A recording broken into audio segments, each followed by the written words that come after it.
Hello and welcome back. Today a customer has sent me this lovely Omega. Somebody has had an attempt at cleaning the dial here. So you can see there's a little bit of scratches and stuff, and they've removed all of the luminous compound on the dial itself. It's still on the hands. So we're going to give this a quick service, see if it needs anything, and apply some new luminous compound onto the dial. Open the case back here. Just a bit dirty and in need of a service. Here you can see a little bit closer onto the movement, onto the microscope, and it's pretty filthy. Plenty of fibers and dirt and a bit of surface rust here and there. We're now going to take the movement apart in time-lapse, just so we can shorten this video and keep it somewhat watchable.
Now the movement's being cleaned. and I think we should have a go at put the luminous compound back onto the dial. The dial's a bit tatty, but I think putting the compound back on will just give it a little bit more texture and make it feel it's a bit nicer when you look at it. The whole idea with this watch is to have a bit of a daily use watch, so we're not going to go overboard and having it restored and whatnot, but putting the compound back onto the dial will just make it just look a little bit more complete. So the first thing we're going to do is mix up some compound,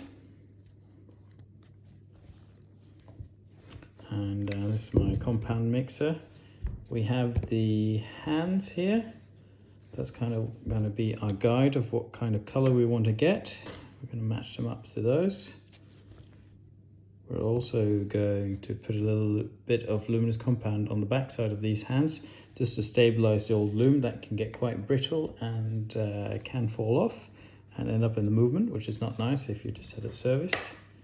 So we'll pop that. I'm just going to put these hands onto the little bridge of Rodico. Just keep that in place like so. So we're going to put a little bit of reinforcement on the back of that later on. But now we're going to mix up some compound. And we have sort of a brownish orangey look to it. So I think we're going to go with a light yellow.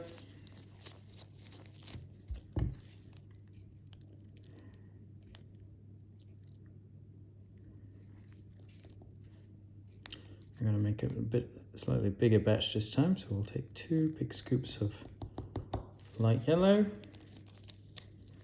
take a big scoop of orange,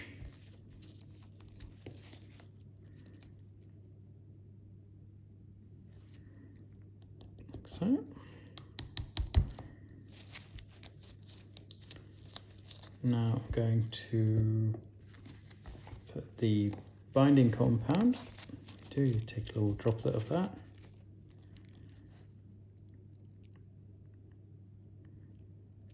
Like so.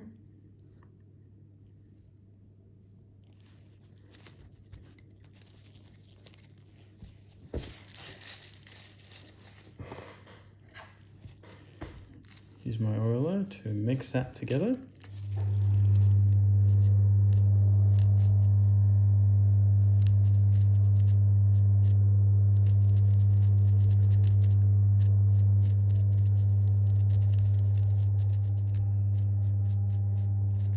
Orange is very strong, so that's why the ratio is two parts yellow to 1 part orange. It kind of helps it turn it a little bit down. Magic happens. We add the umber.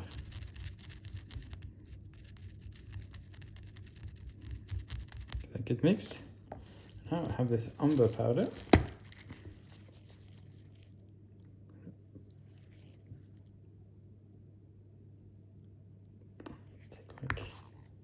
Tiny bit like this.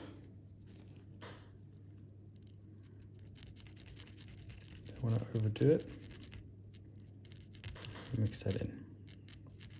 Very powerful, so you really just want like not too much of it.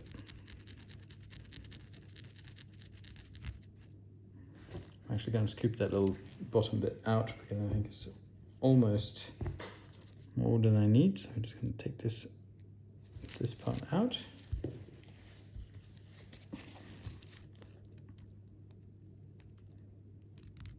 Like so. That's now separated from the other compound. Get that a bit further down. Give that a good mix.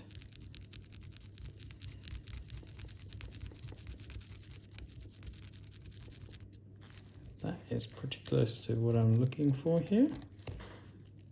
Put these next to each other like that. I think that will dry and it will be a little bit more sandy like that. So good, I'm going to put it onto the dial and the back side of the hands. Here you got the back of the hands, and you can see that the old luminous compound has turned kind of like a grainy, particly consistency that's just about to turn to dust. So by applying this new compound onto the back, it's binding the old stuff together with the new compound, hence keeping quite stable. Next here you can see me fitting the luminous compound onto the dial itself. The trick is to keep the compound within the number prints.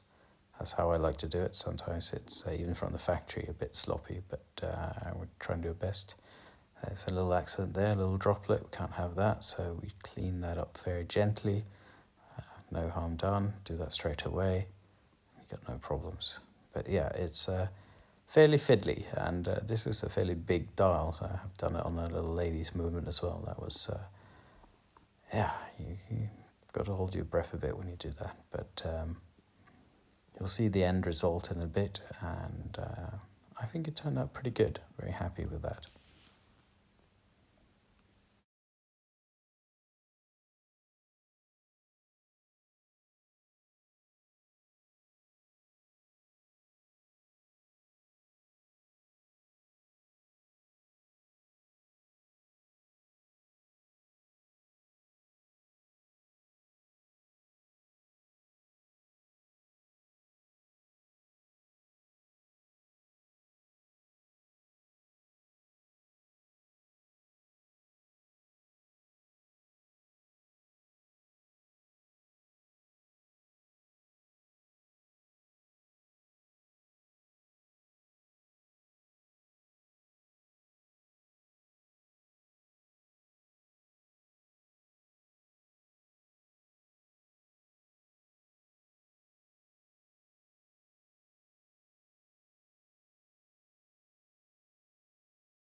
Oh, we got the balance, we got the shock tools back onto the balance, and the balance is moving very nice and freely, so happy about that. We the barrel, we've got a new mainspring and the barrel, so that's ready to go back in. So there's, I'm going to lift the balance cock back off the movement so that we can put the gear train in place. Do some oiling here. The aim is to have the perfect amount of oil in the barrel arbor hole here. It's a little droplet like that, and the same for the center wheel hole.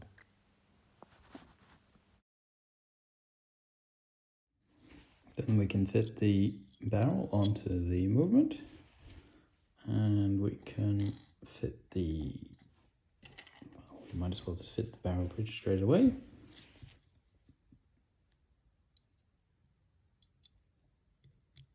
No, we cannot. We need to fit the center wheel. Sorry, I was thinking of technical camera things while doing this. How about I focus on the work? There we go.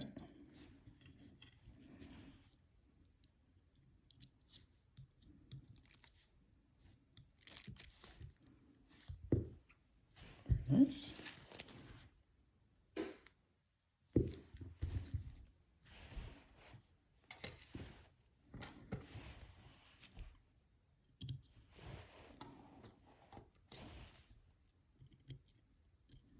I think I could do these watches all day long.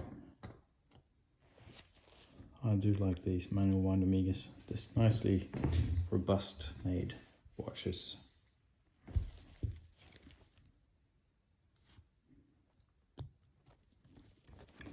Nice big strong screws, so they're not going to break off as easily as some of the super fine fancy stuff you get to work on sometimes. It's going to be good. A little bit, not too much. You be careful with this as well, but don't want to over torque it. Just a little. Yeah, just got space to work. It's nice. There we go. With that in, we can put the rest of the gear train in. We've got the third wheel.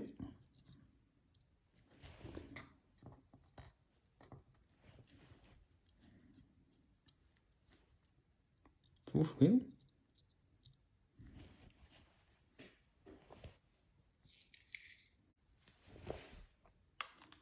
And then the escape wheel.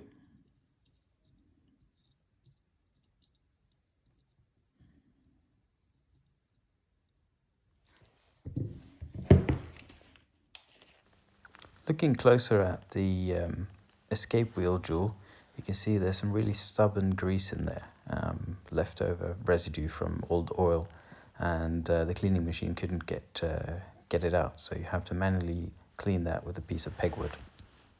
And we can fit the bridge.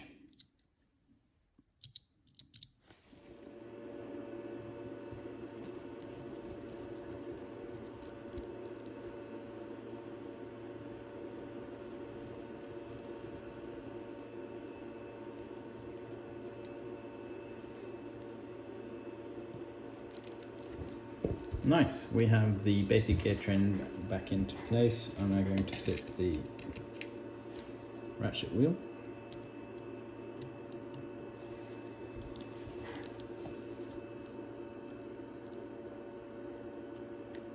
You want the square in the ratchet wheel to, of course, line up with the square on your barrel arbor. And we have this nice big screw to secure it.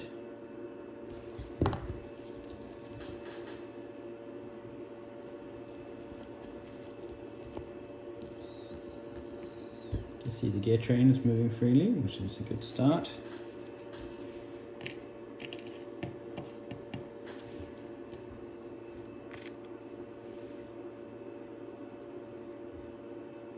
Next we're going to put the ratchet wheel, not the ratchet wheel, the crown wheel in. That's held in place by a core plate. Plate that holds it down. Also in steel. Nice starburst finish on this one. We've got two smaller screws securing that.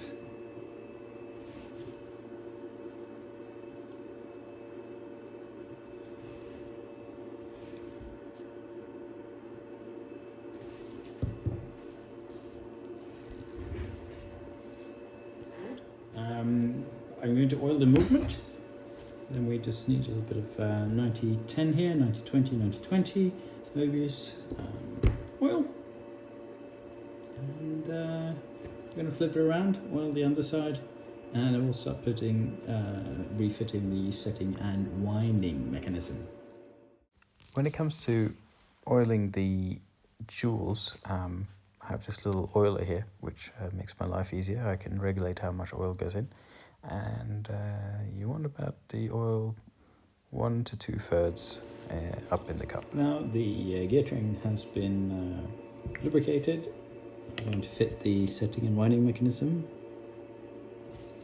Put a little droplet of oiled on the center wheel pillar that we will push the cannon pinion onto. That will help us, is that on there correctly?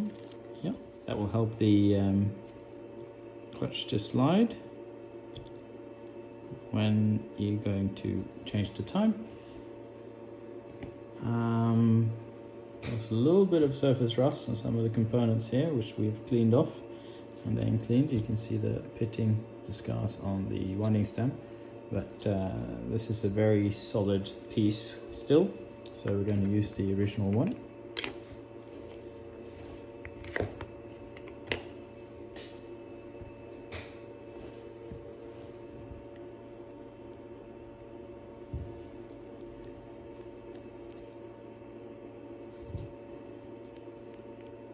Put some grease on there to allow the sliding pinion to slide freely, and a little bit on where the setting lever will hold it in place, which is here, because that spins around. Here's the main winding pinion. Also got some scars from the surface rust that was on there, but again, fairly solid piece still and will work nicely. There's no point replacing fully functioning good parts if they have another 10-15 years in them, and save the client a little bit of money. It might work forever actually, depending on how much is used, but in regular use I would say it has another 10 years in it easily. No point going overboard. Really nice to see how clean this base plate is turned up as well. I had to do a little bit of manual cleaning on top of the ultrasonic bath and cleaning machine rounds. It's not everything we film, but there you go. Okay, that's in. Like so. Put the setting lever. I'm going to put a little droplet of grease on the side here that goes into the plate. Helps against a little bit of wear as that goes in and out. Plus, if we ever get any water ingress, that will also work as a little bit as a anti-rust agent. So next, we're going to secure this, and we're going to use the setting lever screw. On these Omegas, they don't have a lip on them or a collar, so you can just slip them straight through here and secure them, unlike most other watches that you secure the setting lever screw before you put this on the barrel bridge.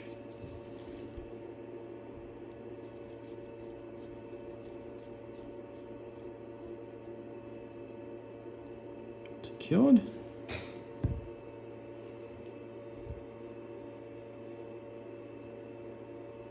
I've actually done a pretty silly mistake. Again, this is the kind of stuff I do when I'm working on a watch. You can probably see what it is that this isn't tightened completely.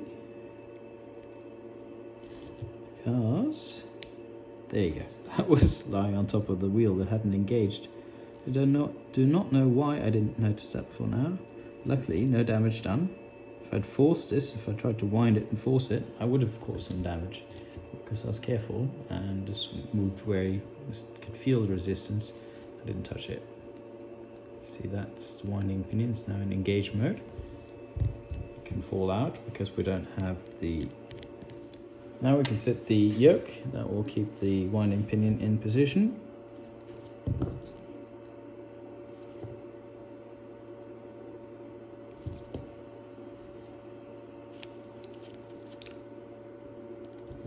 A little bit of grease where it's going to slide onto the setting lever, and a little bit in the post here to prevent wear and just let it operate nicely. A little bit of grease on sliding parts never hurts.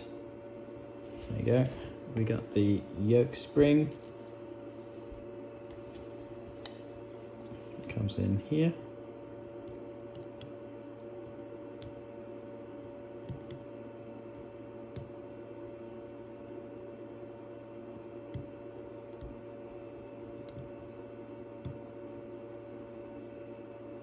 Like so.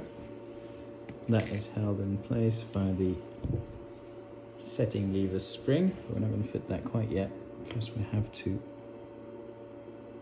a little bit of oil on the posts here. Got the intermediate hour wheel, and we have the intermediate setting wheel. So now we can fit the setting lever spring. That also works as a bridge for these two intermediate wheels.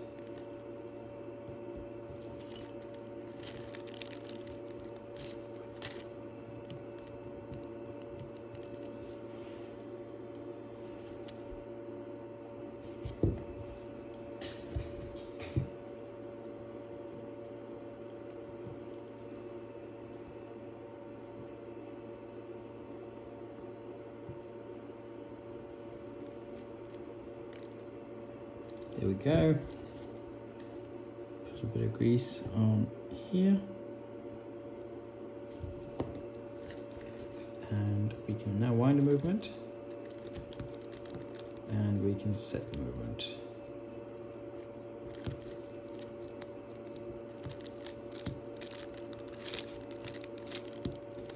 So that operates nice and freely, as it should. Everything's now engaged correctly, so that's good. I'm going to now turn this movement around, fit the pallet fork with the pallet fork bridge. We're going to oil the pallet. Then I'm going to check the resistance of the clutch to see if that needs tightening or if that's fine. And then we're going to fit the balance and see if it runs. Start by fitting the pallet fork. Pallet fork has the lower jewel is see-through, which is quite common on these mid to late wall movements. Amiga did use quite a few see-through jewels. I'm not sure if that's because it was easier to manufacture or they would have been the throwaway stock, or however it kind of works, but certainly something I see on these mid to late war movements. So obviously they would cut down some standards during the wartime production to fill demand.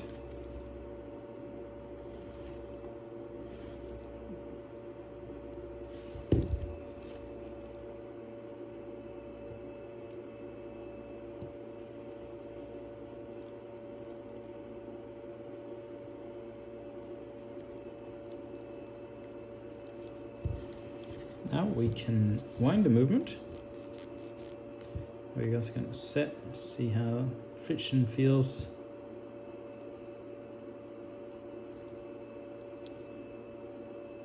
It's a little bit, feels a little bit it's there, but it has a little loose spot right here. Feels fairly tight. All of a sudden it's very loose, so it's got a bit of a loose spot. So I'm going to take this cannon pinion off, and I'm going to put my smoothing broach in there and kind of press it back into round position, and I'm going to re-tighten it and see if I can get a smoother action. So off again.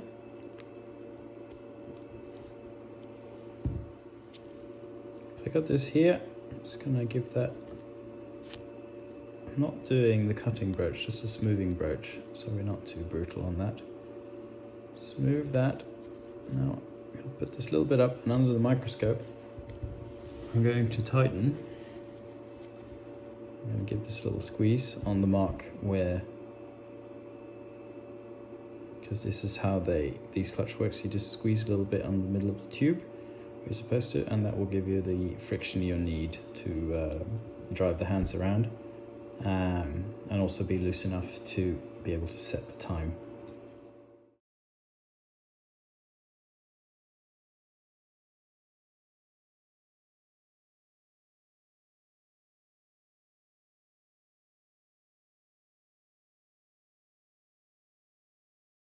Oh, that seems to have done the trick. I have now a smooth feeling in that cannon pinion. There's no, what it was before was it had tightness and then it just had like a moment of being loose. So I don't know how that quite happens, but now it's just very nice and even in the friction here. So that's spot on, just how I want it. Right, we're going to wind the movement, then we're going to oil the pallets and see if it will run. Now, oiling the pallet fork, you just want a little droplet on the tip of the pallet fork jewel, and then you advance or you move the pallet, so you advance the gear train, and you can smear that oil nicely over the escape wheel teeth. So you tend to find 2 droplets like this, and then dispersed over the escape wheel teeth is the perfect amount. Now with the pallet oiled nicely, we're going to fit the balance. Hopefully,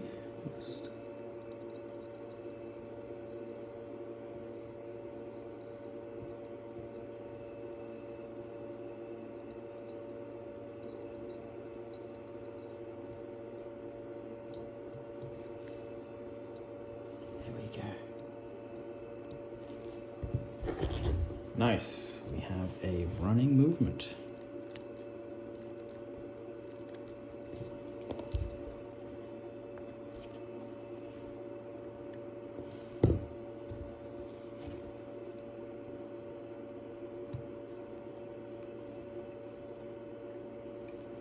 Now let's pop this over to the time graph, and then I'm going to do the timing before I fit the center driving wheel and center seconds pinion, because I'm just adding an area where I can have an issue. So I just want to see that the gear train, the hairspring, everything is the way it should be, and then I'll test it later with the sweep seconds, because sometimes sweep second wheels can be a little bit wonky, affecting the amplitude and whatnot.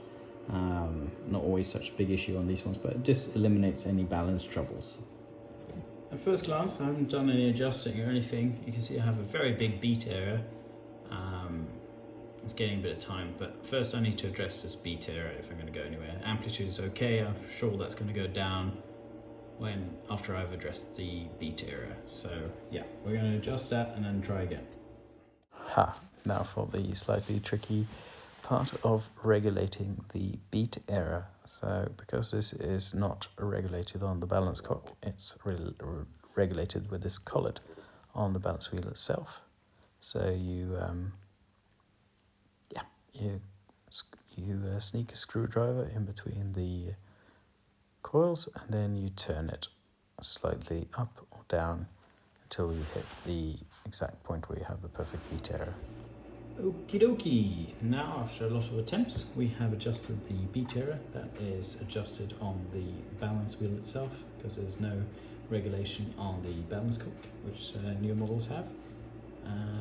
But we got +4 to 9 seconds. Let's see, let that, just wound it, so it just needs to settle. 243 amplitude, that's okay. See what it might be a bit different tomorrow, but let's turn this motor around, dial up. We have a bit of a beat error, nothing we can do about that. I do not have the skill to modify. I don't know why it would do that. That's probably the hairspring dropping a little bit in a different position. From 0.1 to 0.6, that's a little bit, but I don't know. Now the watch is running nicely and happy with the beat error. We're going to fit the sweep second pinion, and the pinion driving wheel. We'll start by fitting the pinion driving wheel. That goes on here, and I'm just going to use my second hand press just to press that gently onto there. You want to make sure it's not wonky. That looks pretty good. These do suffer from people taking them on and off and slipping and hitting it with stuff or whatever, but this one looks fairly decent. And I'm going to put a little droplet of lubrication on the bottom of this where it hits inside. Put this down here. It's got a little tension spring on it to prevent stuttering.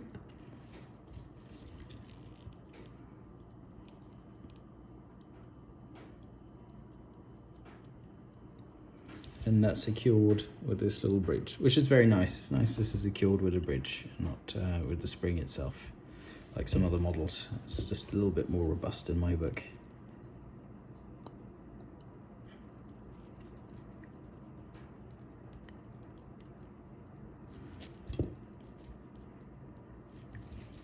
And of course, you've got to make sure it doesn't touch the bridge as well. That's clearing. I'm going to now observe this under the microscope for a minute and then see that that turns out nicely. Have a quick look on the time graph, and if there's big irregularities, I'll show it on this video. If not, we'll leave it as it is, and then we can fit the dial and hands. Hey, I'm fitting the hour wheel, dial and hands. Fitting the hands is one of my least favorite things to do, ironically, even though you think you're close to the end, but just because you always got to be so careful around the dial, and getting the hands just to line up just perfectly is not always as easy as you might think.